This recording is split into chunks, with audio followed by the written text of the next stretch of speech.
बहुत ही जल्दी से एआई इंजीनियरिंग का एक road map, practical road map cover up करते हैं। ठीक है, मैं परप्लेक्सिटी टूल का यूज़ करने जा रहा हूँ और यहाँ पे इसके आउटपुट्स को देखते हुए ये भी बताऊँगा कि कहाँ ये गलत चीज़ें बताता है। ठीक है, क्योंकि ये एक रेफरेंस लेता है ऑनलाइन आर्टिकल्स से और फिर अलग अलग जगहों से रेफरेंस लेके एक आपको समरी देता है, लेकिन उसमें ये बहुत सारी गलतियाँ करता है क्योंकि देयर आर मैनी मिसकॉन्सेप्शंस अब around the AI engineering part. मैं उन चीज़ों को क्लैरिफाई करूँगा, एक बढ़िया एक क्लियर रोड मैप दूंगा फॉर गुड फॉर स्टार्टिंग। तो पहले कोई ढंग का मॉडल सेलेक्ट कर लेते हैं। ऑलरेडी सेलेक्टेड है GPT-5 थिंकिंग, इसको तो बिल्कुल ही हटाना है। क्लॉड 4 सोनेट पे आ जाते हैं, एक practical good model which is quick. तो यहाँ पे अगर मैं इससे पूछता हूँ कि give me road map for AI engineering, ये मैं इसलिए कर रहा हूँ आपको दिखाने के लिए कि कितना मिसअंडरस्टूड है ये फील्ड। ठीक है, मैं अभी मेरे बारे में एक छोटा सा इंट्रोडक्शन कि मैं एक एआई इंजीनियर हूँ। I work for a service based company और अभी मैंने रिसेंटली अपनी कंपनी चेंज की है and I have seen a lot of confusion while I was giving interviews कि इस रोल के अराउंड काफ़ी ज़्यादा कन्फ्यूजन है। ठीक है, अब okay, let's get back on this कि इसमें क्या दिया है इसने। फेज़ 1 में बोला है कि फाउंडेशनल स्ट्रेंथिंग। ठीक है भाई, फाउंडेशनल में क्या करना है? ML AI fundamentals, okay, mathematics, statistics, linear algebra, calculus, probability and statistics. ठीक है, आई एग्री विद दिस। आपको ये बेसिक्स समझ आना चाहिए, वैसे अलग से पढ़ने की ज़रूरत नहीं है, आपको ऑलरेडी उतना आता ही होगा जितना यूज़ होने वाला है। ठीक है, मशीन लर्निंग बेसिक्स यानी कि इसको टॉपिक वाइज कवर कर लेना और इसके साथ एक ऐड कर लेना आप ट्रांसफॉर्मर्स आर्किटेक्चर। गूगल ने एक पेपर लॉन्च किया था, attention is all you need. उस पेपर को आप किसी भी चैट जीपीटी पे पढ़ लो, चाहे परप्लेक्सिटी पे, आई डोंट नो, कहीं भी पढ़ लो, लेकिन उसको एक गो थ्रू कर लेना, वो समझ आ जाएगा आपको कि how we landed here today. ठीक है, सब कुछ it was all because of transformers. Now deep learning में क्या क्या पढ़ना है ये मैंने तो नहीं पढ़ा था, I will be very honest. ठीक है, मैंने इसको बिल्कुल भी नहीं देखा। मैंने न्यूरल नेटवर्क्स अपने ग्रेजुएशन में पढ़ा था, वही मुझे थोड़ा बहुत आता है और इसको भी पढ़ने की ज़रूरत नहीं है। पांडास थोड़ा बहुत ज़रूरत पड़ सकता है when you are dealing with a lot of data, but I don't know, this is more of, these three is more of a machine learning engineer, not AI engineering. अब आते हैं नेक्स्ट पार्ट पे। देखो, यही सारे misconceptions fly around कर रहे हैं जिससे लोग कंफ्यूज हो जाते हैं और फिर वही लूप में फंस जाते हैं कि वही गलत चीज़ें पढ़े जा रहे हो और इंटरव्यू में कुछ और पूछा जा रहा है। मैंने एटलीस्ट 15 इंटरव्यू दिए हैं। ठीक है, उसके बाद मुझे काफ़ी क्लैरिटी मिली है कि इंडस्ट्री में मांग क्या रहे हैं around AI engineering. Now let's see what is saying next. Data engineering skills, data pipeline development, database से भाई ये डेटा इंजीनियरिंग में भी घुस गया ये। ओके, लेट्स सपोज जो ये कह रहा है वो सही है। Phase 2 specialised AI engineering. पहले तो उसने बोला कि मशीन लर्निंग के कॉन्सेप्ट्स करने, basics, let's assume basics. Data engineering बोला है, ठीक है। Specialised AI engineering 6 to 12 months। पहली बात तो 6 से 12 महीने आप लोग के पास किसी के पास प्रैक्टिकली होंगे नहीं। अगर आप ले ऑफ्स के बीच में हो, यू हैव मैक्सिमम ऑफ 1 महीना, 2 महीना, 2 महीना, 3 महीना, इससे ज़्यादा I don't think you have any more time. अगर आप बहुत ही क्रिटिकल फेज में चल रहे हो तो, वरना आपके पास टाइम है, then definitely go with your own flow. मैं उन लोग को बता रहा हूँ जो लोग एकदम अर्जेंसी में हैं, उनको एग्जैक्टली कौन से टॉपिक्स करने चाहिए जो इंटरव्यू में पूछे जाएंगे। ओके, तो advance RAG system, this is good. LLM fine tuning, this is also good. Prompt engineering, okay, सबको पता है, few shot learning chain of thought, I will cover this up also. Model optimisation, quantisation and distillation की बात हो रही है। Okay, I think कि इसने multi agent system, okay, tool integration, browser automation, selenium, MCP, okay. अब इसने तो अपना बता दिया, इसने काफ़ी चीज़ें मिक्स एंड मैच की हैं। लेट्स सी इसका फेज़ 4 में क्या बोल रहा है। 18+ months AI system design, nice, this is also good, but you have to know this first. ये आपको फेज़ 4 के लिए नहीं छोड़ना है। Performance optimisation, security and compliance, ये तो पहले ही आता है। Research and development, okay, alright. अब मैं अपना रोड मैप बताता हूँ, इसने कहाँ कहाँ सही बोला है और कहाँ कहाँ गलत बोला है।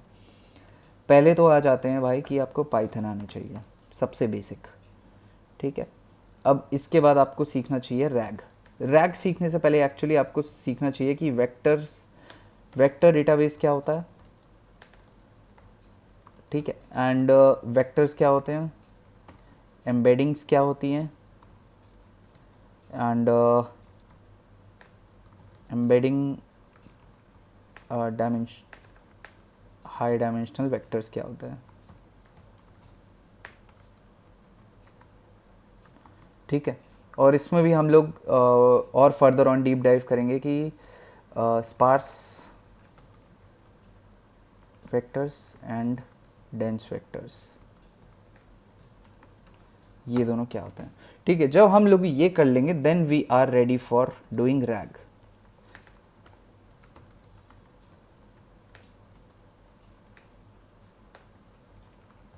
रिट्रीवल ऑगमेंटेड जनरेशन, यहाँ मैं एक्सप्लेन नहीं करूँगा, मैं बस एक रोड मैप बता रहा हूँ, ठीक है। फिर आप लोग रैग के लिए रेडी हो जाओगे। Now when you are done with Python और आपको एक वेक्टर्स के अराउंड अच्छा आइडिया लग जाएगा, then you can pick up RAG, ठीक है। क्योंकि RAG plus A I A P Is, sorry vector database plus A I A P Is is what create a naive RAG. Naive RAG होता है retrieval augmented generation का basic version, जो आप बनाना सीख जाओगे इन सारे कॉन्सेप्ट्स को करने के बाद, ठीक है। Now this is your phase 1। इसको सीखने में आपको बहुत ज़्यादा नहीं टाइम लगेगा, एटलीस्ट 2 वीक्स, मैक्सिमम 2 वीक्स मैं ये लेके चल रहा हूँ, ठीक है। अगर आपने ये 2 वीक्स में कर दिया देन अज्यूम कि you will be okay to go on with the further topics. फिर आप सीखोगे ट्रांसफॉर्मर्स आर्किटेक्चर। ये प्योरली थ्योरेटिकल रहने वाला है, इसमें कुछ हैंड्स ऑन नहीं करना है, मशीन लर्निंग में डाइव नहीं करना है। अगर आप डाइव करते हो बस अपना टाइम वेस्ट करोगे, इसका थ्योरेटिकल नॉलेज लेना है, दैट इज़ ऑल, ठीक है। ट्रांसफॉर्मर आर्किटेक्चर इसमें आपको पढ़ना है, attention is all you need. ये एक रिसर्च पेपर है बाय गूगल, ठीक है। इसके बाद आप लोग आ सकते हो, लेट्स सी, प्रॉम्प्ट इंजीनियरिंग भी पिकअप कर सकते हैं। यहाँ पे अब हमारे पास ये होता है कि बेसिक्स हमारे कवर हो चुके हैं, अगर तो हम नेक्स्ट क्या पिकअप करें, तो या तो आप प्रॉम्प्ट इंजीनियरिंग पिक कर सकते हो, और oh right, before picking up prompt engineering आपको ये चीज़ें भी पढ़नी पड़ेंगी, जैसे कि लोरा, क्यू लोरा, ये क्या होती हैं, और फिर इसके बाद क्वांटाइजेशन क्या होता है, और डिस्टिलेशन। ये आपको करना नहीं है, ये आपको पढ़ना है। ये आप कहीं भी वीडियो में जाके देख के पढ़ सकते हो। अगर हिंदी में ही चाहिए तो मुझे बोल देना कमेंट्स में, मैं बता दूंगा वो भी। ये वीडियो बहुत लंबा जा रहा है, but this is for people who are scared and उनको चाहिए कि भाई कोई भी एक रोड मैप मिल जाए, मुझे जल्दी से जल्दी अपना क्रैक करना है, 20, 25, 30 लाख का एक पैकेज लेना है और फिर मैं सेट हो जाऊँ at least for the next 1 year. उसके आगे की मैं भी गारंटी नहीं ले रहा हूँ, क्योंकि मुझे खुद नहीं पता है। मुझे जितना पता है मैं उतना ही बता रहा हूँ। I am being very honest with you. Okay, let's see इसके आगे आपको क्या चाहिए। एजेंट ऑर्केस्ट्रेशन, नाउ दैट आपका बेसिक्स क्लियर हो चुका है about the AI world around you, कि ठीक है ये बेसिक्स चीज़ें। अब आपकी बारी आई सम एडवांस टॉपिक्स, लाइक पहले तो आप कोई फ्रेमवर्क पिक करोगे। Pick a good framework like LlamaIndex for data extraction. LlamaIndex बहुत ही अच्छा एक फ्रेमवर्क है। I think they push their cloud services a lot, वो पुश करना चाहते हैं अपने क्लाउड सर्विसेज को, लेकिन आप लामा इंडेक्स के स्ट्रिक्टली ओपन सोर्स तरीके ही यूज़ करें सिर्फ उस फ्रेमवर्क का।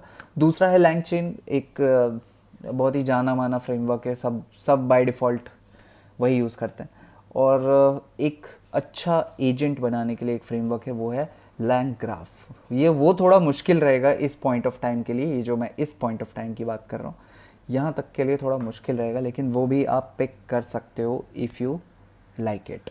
ओके, पर्सनली मैं रिकमेंड करूँगा कि आप इंटरव्यूज़ देते रहो, और इस पॉइंट तक आपको कोई फ्रेमवर्क रिलेटेड क्वेश्चंस नहीं पूछने वाला है। They are always going to ask you very this basic questions, basic में भी बहुत ही स्ट्रॉन्ग फाउंडेशंस होने चाहिए. You should know all these topics, you should know what RAG is. And हाँ, लेट्स सी कि अब आगे आपको क्या करना चाहिए बेसिक्स के बाद. अब आपने जब फ्रेमवर्क, कोई भी एक अपना मनपसंद फ्रेमवर्क पिक कर लिया, एक प्रोजेक्ट बनाओ. पहले प्रोजेक्ट बनाना है, रैग प्रोजेक्ट बनाना है.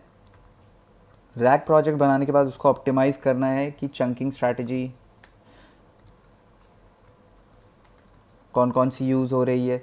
चंकिंग स्ट्रैटेजी में जैसे होता है कि फिक्स साइज चंकिंग, ओवरलैप होता है उसमें, एंड रिकर्सिव चंकिंग होती है, कॉन्टेक्चुअल चंकिंग होती है. ये सारी चंकिंग स्ट्रैटेजीज़ आपको एंथ्रोपिक के भी डॉक्यूमेंटेशन में मिल जाएगी और अलग अलग रिसोर्सेज में मिल सकती हैं. ठीक है. और जब आपको चंकिंग स्ट्रैटेजी समझ आ गई तो आपको लेटेंसी गिरानी है. लेटेंसी गिरानी है एज इन कि लेटेंसी का टाइम कम करना है. ठीक है. Latency is the time taken for your API to give the response. ठीक है. फिर आप पढ़ोगे कि streaming versus non streaming output. ये सब बेसिक्स में ही कवर हो जाएंगे. तो ऐसे कुछ छोटे छोटे अलग अलग टॉपिक्स इधर उधर रह गए होंगे अभी भी, I am not sure of. But एक बार जब आप ये प्रोजेक्ट बना लोगे, this is the main thing. ये आपको प्योर कॉन्फिडेंस देगा. इसके बेस पे ही आप अपने क्वेश्चंस का बहुत ही सॉलिड आउटपुट दे पाओगे. इसके बाद आता है कि आपने जो भी काम किया हो, डज़ नॉट मैटर. जो भी एग्जिस्टिंग कंपनी में आप काम कर रहे हो या किया होगा उसको भूल जाओ. एक full stack AI workflow बनाना है आपको. और ये आपको एक्चुअल प्रोजेक्ट बनाना है. जैसे ही आप ये बना लोगे, आपकी जॉब फिक्स समझो, क्योंकि आप उसका हर एक कंपोनेंट समझा पाओगे. अब मैं इसका एक पर्टिकुलर वीडियो लाऊंगा, full stack AI work flow, एक एप्लीकेशन. ये मैं पहले आर्किटेक्चर लेवल पे समझा दूंगा और मोस्ट प्रॉबेबली वो लोग भी आपसे आर्किटेक्चर लेवल पे ही पूछेंगे इसको. ठीक है. तो बेसिकली अगर ये बेसिक चीज़ें आप कवर अप कर लेते हो, लेट मी सी कि मैं कुछ मिस तो नहीं कर रहा हूँ. ओके. एडवांस रैक की अभी ज़रूरत नहीं है. ओके. आप एक काम करोगे कि इसमें आप नॉलेज ग्राफ भी ऐड करोगे.